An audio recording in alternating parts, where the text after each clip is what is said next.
You see two-stroke engines constantly. They power weed whackers and chainsaws, model airplanes, boats, and all sorts of other stuff. The reason why they're so popular is because they have an incredible feature. For the power they produce, they are incredibly light. The key to the two-stroke design is a piston that acts like a piston, a compressor, and an intake and an exhaust valve. If you watch a two-stroke engine go through its two strokes, you can see exactly what's happening.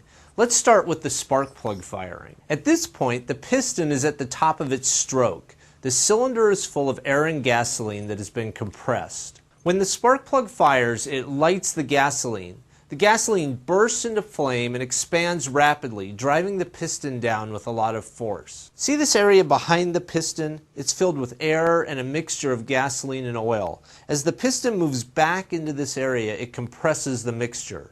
As the piston gets near the bottom of its stroke, it uncovers a port.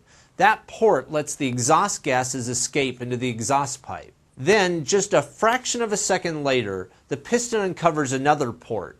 That port lets a new charge of air and gasoline into the cylinder. Now the piston starts moving back toward the spark plug, compressing the air and gasoline mixture so the spark plug can fire again.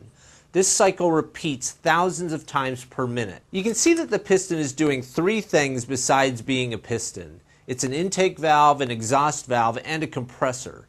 Because the piston is doing so many different things, it makes the engine incredibly light. You can also see that the spark plug fires once for every rotation of the crankshaft.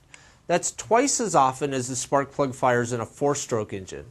So not only is the two-stroke engine intrinsically lighter than a four-stroke, but it also has twice the power. The other advantage of a two-stroke engine is that it can work in any orientation. As long as fuel is flowing to the carb, this engine is completely happy to work right side up or upside down. So that's how a two-stroke engine works. I'm Marshall Brain, and that's how stuff works.